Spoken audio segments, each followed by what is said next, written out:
بھائی حضرت حسین سے حقیقت میں محبت ہے یا؟ اور میرے دوستوں ہمارے نبی صلی اللہ علیہ وسلم نے فرمایا، بھائی سننا ہمارے نبی کیا فرماتے؟ الحسن والحسین منی من غضبهما فقد اغضبنی ومن آذاهما فقد آذانی۔ بھائی سب کہو سبحان اللہ۔ حضرت حسین کی شان بتا رہا ہوں، ہمارے نبی نے منبر پر کھڑے ہو کر فرمایا، اے میرے صحابہ، حسن اور حسین تو میرے ہیں۔ بھائی نبی نے کیا فرمایا؟ حسن اور حسین تو میرے ہیں۔ جو ان کا دل دکھایا اس نے میرا دل دکھایا، جس نے ان کو ستایا اس نے مجھے ستایا۔ اور پھر ہمارے نبی نے فرمایا، جس کے دل میں حسین کی محبت ہے وہ مومن ہے، اور جس کے دل میں حسین کی محبت نہیں وہ منافق ہے۔ بھائی وہ کون ہے؟ آج میرے دوستو یہی امتحان کے لیے بیٹھے ماشاءاللہ۔ ہاں ارے بھائی ہم لوگ اسی امتحان کے لیے بیٹھے ہیں کہ حسین سے محبت ہے یا؟ دو گے نہیں امتحان؟ ارے کہو نا۔ میرے دوستو میں ایک بات بتاؤں، حضرت حسین رضی اللہ تعالیٰ عنہ کی جو تھوڑی بہت باتیں میں نے بتائی آپ کے سامنے، اس میں ایک بہت بڑا ہاتھ بھی پیچھے کام کر رہا ہے۔ ہمیشہ یاد رکھنا، کوئی بھی بچہ اگر ترقی کرتا ہے یا اگر بچہ بربادی کی طرف جاتا ہے، خیر اگر کوئی بچہ بہت اچھے طریقے سے ترقی کرتا ہے، یا تو دین کی ترقی کرتا ہے یا دنیا کی ترقی کرتا، بے شک ہم سب لوگ تعریف کرتے ہیں۔ اور اگر کوئی بیٹا جوان ہو کے غلط ہو گیا، آوارہ گردی پر اتر گیا، کبھی شراب کی بوتل ہاتھ میں، کبھی رات کو جوا کھیلتا، کبھی زنا کے بازار کو گرم کرتا، کبھی نمازوں کو چھوڑتا، کبھی گالیاں دیتا، میرے دوستو ٹھیک ہے اس جوان کی ہم برائی کرتے ہیں، لیکن ایک بات بتا دو، الولد سر لابی، اگر بیٹا ترقی کرتا ہے تو تعریف بیٹے کی بعد میں کرو، پہلے ماں باپ کی کرو۔ وہ ماں باپ کا ہاتھ تھا تو آج بیٹا محمدی بن گیا، ارے ہے کہ نہیں؟ اور اگر بیٹا کہیں غلط راستے پر جاتا ہے تو میرے دوستو جہاں تم بیٹے کی برائی کرتے ہو، ساتھ میں یہ بھی سوچو کہ ماں اور باپ نے اس کی تربیت صحیح؟ ہاں میرے دوستو یہ سارا پھول جو ہے وہیں سے کھلتا ہے۔ اگر یہ پھول بھی بنتا ہے تو وہ ماں باپ کے سر جاتا ہے، اور کانٹا بھی بنتا ہے تو ماں باپ ہی کو سب سے پہلے وہ کانٹا لگتا ہے۔ اللہ میری اور آپ کی حفاظت فرمائے۔ یہ حضرت حسین رضی اللہ تعالیٰ عنہ کی جب ہم داستان سنتے ہیں، ٹھیک ہے حضرت حسین کا مقام بہت اونچا، حضرت حسین کا مرتبہ بہت اونچا، جو محبت کرے وہ مومن ہو جائے گا، جو محبت نہیں کرے گا وہ منافق ہو جائے گا، جو حسین کے دل کو خوش کرے گا وہ جنت میں جائے گا، جو حسین کے دل کو ناراض کرے گا وہ جہنم میں جائے گا۔ حضرت حسین جنت کے سردار ہے، حضرت حسین جنت کے پھول ہے، حضرت حسین جنت کی خوشبو ہے، سب چیز اپنی جگہ برابر ہے، لیکن حسین کو بنانے میں جو ہاتھ تھا اس کی بھی تعریف کرو میرے دوستو، وہ حضرت علی کا ہاتھ تھا اور حضرت فاطمہ کا ہاتھ تھا۔ ارے کہو نا تھا کہ نہیں تھا؟ اور حضرت علی میرے دوستو، حضرت علی کے بارے میں اگر آپ سنیں تو میرے دوستو بہت لمبی چوڑی داستان ہے، میں ایک دو باتیں حضرت علی کی بتاتا ہوں، اس کے بعد فیصلہ کرو کہ حضرت علی نے حسین کو کیسے بنایا۔ بھائی کیسے بنایا؟ جب آدمی پہلے خود بنتا ہے پھر اپنی اولاد کو۔ باپ سوچے کہ میں فجر نہیں پڑھوں اور میرا بیٹا فجر پڑھنے جاوے، ہوگا ایسا؟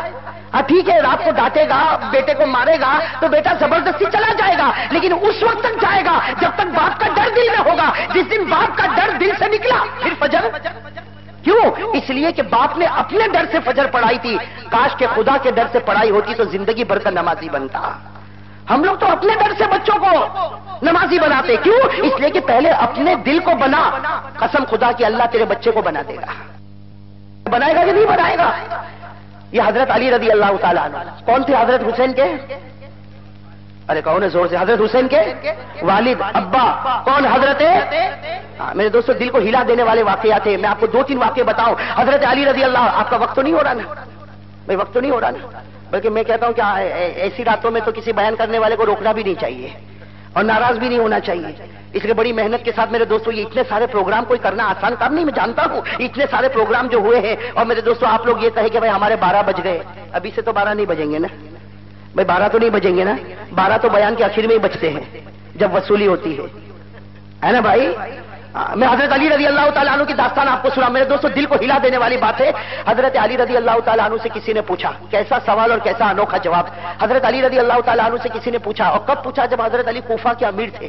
بھائی کوفہ کے امیر کون؟ حضرت علی رضی اللہ تعالیٰ عنہ۔ کسی نے پوچھا کہ حضرت یہ بتاؤ آپ نے زندگی میں اتنی راتیں گزاری، اتنے دن گزارے، آپ کی زندگی کی سب سے اچھی رات کون سی تھی؟ آپ کی زندگی کی سب سے اچھی رات؟ ہم کو یہ سوال پوچھا جائے معلوم نہیں کیسے کیسے جواب دے گا۔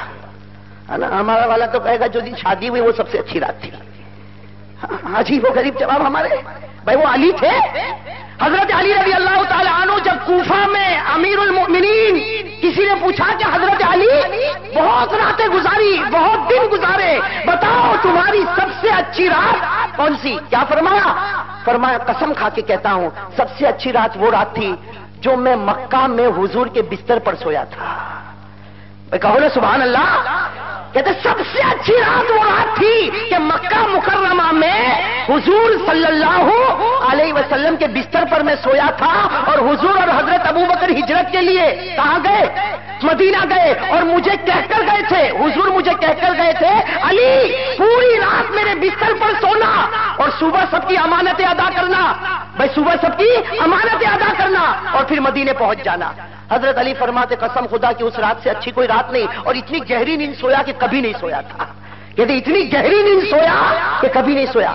تو کسی نے کہا کہ حضرت وہ رات تو ڈرنے والی رات تھی, اس لیے حضور صلی اللہ علیہ وسلم چلے گئے مدینہ, حضرت ابو بکر چلے گئے مدینہ, اور حضور کے بستر پر کون؟ حضرت علی. اور سارے دشمنوں نے گھیرا, اس لیے کہ دشمن تو یہی سمجھ رہے کہ محمد سو رہے ہیں صلی اللہ. دشمن تو یہی سمجھ رہے کہ محمد آرام کر رہے. تو کہا کہ علی وہ رات تو کیسی رات تھی کہ چاروں طرف دشمن تھے. حضرت علی مسکرائے اور کہا قسم خدا کی وہ رات کو جو نیند آئی کبھی ایسی نیند نہیں آئی. تو کسی نے پوچھا کہ اس کی وجہ کیا؟ وہ تو دشمنوں والی رات تھی. کہا کہ اس کی وجہ یہ, سننا, کہا اس کی وجہ یہ کہ میرے نبی صلی اللہ, کہو نا بھائی, میرے نبی صلی اللہ علیہ وسلم. حضرت علی فرماتے وہ رات تو میری اتنی اچھی رات تھی اس لیے کہ میرے نبی نے کہا تھا علی صبح اٹھنا, اٹھنے کے بعد امانت ادا کرنا, اور امانت ادا کرنے کے بعد مدینہ آنا. حضرت علی فرماتے قسم خدا کی ہر رات کو سوتا ہوں, ڈر لگتا ہے صبح اٹھوں گا یا انتقال ہو جائے گا. حضرت علی فرماتے ہر رات ڈرتا ہوں کہ سوؤں گا, اٹھوں گا یا انتقال ہو جائے گا. لیکن وہ رات تو ایسا اطمینان سے سویا کہ دل و جان میں یقین تھا علی تو مرے گا نہیں جب تک مدینہ نہیں پہنچ جائے گا. اس لیے کہ نبی نے فرمایا تھا کہ تم مدینہ آؤ گے. علی فرماتے اب جانا میرے لیے ضروری ہو چکا تھا, جب تک میں مدینہ نہ پہنچوں وہاں تک ملک الموت میرے پاس نہیں